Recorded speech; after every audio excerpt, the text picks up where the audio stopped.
Bwana Yesu asifiwe. Leo ni tarehe 23 ya mwezi huu wa pili, siku hii ya Jumapili. Mungu akubariki sana kwa pamoja nasi kwenye kipindi hiki cha Utupe Leo, riziki yetu ya kila siku. Mimi ni Mwalimu Baraka Mbwanaliba. Tunaendelea kukuletea maeneo 8 ambayo fedha hujificha, na bado tunaendelea na lile eneo la pili ambalo tunasema fedha inajificha kwenye kujinyima au kujitoa. Kujinyima au kujitoa. Nimekuwa nikikupa kwa siku kadhaa nyuma zilizopita mfano wa hili eneo kwa kuangalia habari ya Esther na mfalme Ahasuero, lakini Mordekai na Hamani. Nimekuwa nikupa hiyo mfano kwa siku hizi kadhaa zilizopita nyuma, na kukuonyesha kwamba lile tendo au matukio yote yaliyotokea pale yalileta mafanikio kutokana na kujinyima na sadaka ambazo wote Hamani aliyekuwa mtesi wao, Mordekai, Esther na Wayahudi walitoa, na ile sadaka ya Wayahudi ikashinda, na hilo lilikuwa limefunga mafanikio ya kiuchumi. Unasema kwa nini? Kwa sababu angalia ahadi ambayo mfalme Ahasuero anampa Esther anavyoingia mlangoni mwake kwa mara ya kwanza. Anamwambia hata nusu ya ufalme nitakupa, na ufalme ni mali, ufalme ni fedha. Kwa hiyo kama alisema anampa nusu ya ufalme, kwenye ufalme kila kitu kilicho kwenye ufalme ni mali ya mfalme. Kwa hiyo alikuwa anamwahidi Esther kumpa mafanikio ya kiuchumi pamoja na Wayahudi, ambayo baadaye unaona yalitokea.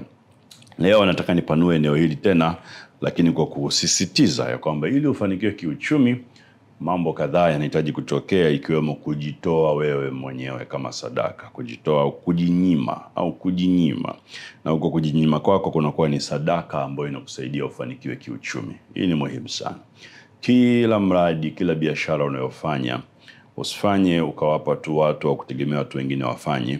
Wewe kwanza unatakiwa ujitoe kama sadaka, ujinyime ili kuweza kutengeneza msingi wa hiyo biashara, na baadaye kadri unavyokuwa sasa unaachia watu wengine kiutaratibu ili waendelee kukusaidia. Na Yakobo sura ya 1 mstari wa 18, waraka wa Yakobo sura ya 1 mstari wa 18, kuna maandiko yanayosema kwa kupenda kwake mwenyewe. Angalia, kwa kupenda kwake mwenyewe. Huyu ni Yesu Kristo, alituzaa sisi kwa neno la kweli, alafu anasema tuwe kama limbuko la viumbe vyake. Tuwe kama, nataka nisisitize sehemu ya mwisho, Mungu Kristo alituzaa kwa neno lake, tuwe limbuko la viumbe vyake, la uumbaji wote wa Mungu. Mwanadamu amezaliwa kwa neno ambaye ni Kristo Yesu ili awe limbuko. Limbuko maana yake ni mzaliwa wa kwanza. Kwa hiyo mwanadamu ametengenezwa, amekombolewa kwa neno ili awe mzaliwa wa kwanza wa viumbe vyote vya Mungu, viumbe vyake vyote vya Mungu. Ndivyo mwanadamu ambavyo ametengenezwa. Kuna uhusiano mkubwa sana wa wewe binafsi kujihusisha kwenye viumbe vingine vyote vya Mungu ili vikupe mafanikio. Au niseme namna hii, kuna uhusiano mkubwa kati ya mafanikio unayohitaji na mahusiano ulionayo na viumbe vingine vyote vya Mungu. Lazima uwe na mahusiano navyo. Na moja ya kitu ambacho mahusiano yanahitaji wote tunajua ni muda. Kwa hiyo lazima utoe muda wako kwa viumbe vyote kama unahitaji vikufanikishe. Kama utoi muda wako binafsi, uwe na uhakika kwamba kuna kiwango cha mafanikio hautafikia. Waraka wa Paulo mtume kwa Warumi sura ya 8, waraka wa Paulo mtume kwa Warumi sura ya 8 mstari wa 19 hadi wa 22 unasema hivi: kwa maana viumbe vyote pia vinatazamia kwa shauku nyingi kufunuliwa kwa wana wa Mungu. Viumbe vyote vinatazamia kwa shauku kufunuliwa kwa wana wa Mungu. Ndio huko anakokusema kwenye waraka wa Yakobo, kuzaliwa kwa neno, kuokoka. Viumbe vyote vinatarajia, tena si kidogo, kwa shauku nyingi ili wana wa Mungu wafunuliwe. Mstari wa 20, kwa maana viumbe vyote pia vilitiishwa chini ya ubatili, si kwa hiari yake, ila kwa sababu yake yeye aliyevitisha katika tumaini. Mstari wa 21, kwa kuwa viumbe vyenyewe navyo vitawekwa huru na kutolewa katika utumwa wa uharibifu, hata viingie katika uhuru wa utukufu wa watoto wa Mungu. Kwa maana tunajua ya kwamba viumbe vyote pia vinaugua pamoja, navyo vina utungu pamoja hata sasa. Nachotaka uone kwenye hii mistari ni kwamba viumbe vinasubiri kufunuliwa kwa wana wa Mungu, na vinaugua na vina utungu hata sasa mpaka wana wa Mungu wafunuliwe. Kuugua, kuwa na utungu ni kutokufanikiwa, ni kutokustawi, ni kutokuzalisha. Kwa hiyo hapa Biblia inatuambia viumbe havizalishi, viumbe havitupi mafanikio, viumbe haviwezi kuwa na ongezeko kwa sababu vina uchungu, vimefungwa. Nini kimewafunga? Kufunuliwa kwa wana wa Mungu. Wana wa Mungu wakifunuliwa, viumbe navyo vinafunuliwa, navyo vinafurahi, navyo vinazalisha, navyo vinakuwa na mafanikio. Kwa hiyo mafanikio yako yameungamanishwa na uhusiano wako wa kiroho na viumbe ambavyo Mungu amevileta ili viweze kukusaidia.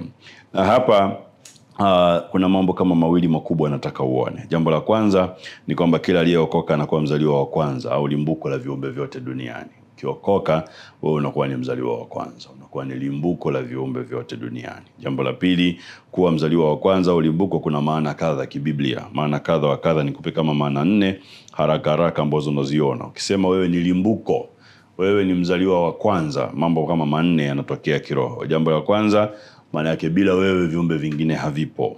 Kama wewe ndio mzaliwa wa kwanza, viumbe vingine vyote ni wazaliwa wa pili. Kwa hiyo ili viwepo lazima wewe uwepo.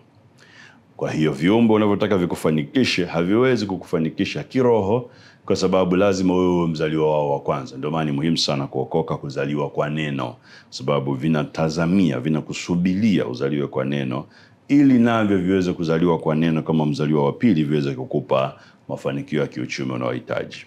Jambo la pili, kama mzaliwa wa kwanza au kama limbuko, wewe umebeba urithi wa viumbe vyote vinavyokuzunguka. Mzaliwa wa kwanza ndiye aliyebeba urithi au vinasaba vya urithi wa wadogo zake wote. Ndiye mrithi wa kwanza wa familia, na wewe kama mzaliwa wa kwanza au kama limbuko, kulingana na Yakobo 1:18, umebeba urithi wa viumbe vyote vinavyokuzunguka. Mbegu ya kufanikiwa imebebwa, vinasaba vya kufanikiwa vya viumbe vyote vimebebwa na wewe. Jambo la tatu, wewe umebeba ulezi na ubaba wa viumbe vyote vinavyokuzunguka. Kwa hiyo wewe ni mlezi, ni guardianship. Wewe ni mwangalizi wa viumbe vyote vinavyokuzunguka. Ndio maana ukawa mzaliwa wa kwanza, kama ilivyo tu kwenye dunia. Wadogo zako wote wanakuwa chini ya uangalizi wako kwa sababu wewe ni mzaliwa wa kwanza. Na jambo la mwisho, kama limbuko, wewe ni sadaka ya agano kwa ajili ya viumbe vyote. Tena si ya agano tu ya kawaida, lakini wewe ni sadaka ya agano ya lazima kwa viumbe vyote.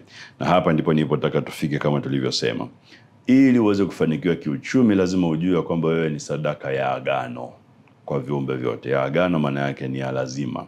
Kusoma Malaki sura ya 3 mstari wa 8 utagundua Biblia inasema mmeniibia zaka na dhabihu. Kwa hiyo zaka ni lazima, lakini kuna dhabihu ambayo pia ni ya lazima, na hiyo dhabihu ukisoma Biblia yako utagundua ni malimbuko. Sadaka ya limbuko ni ya lazima.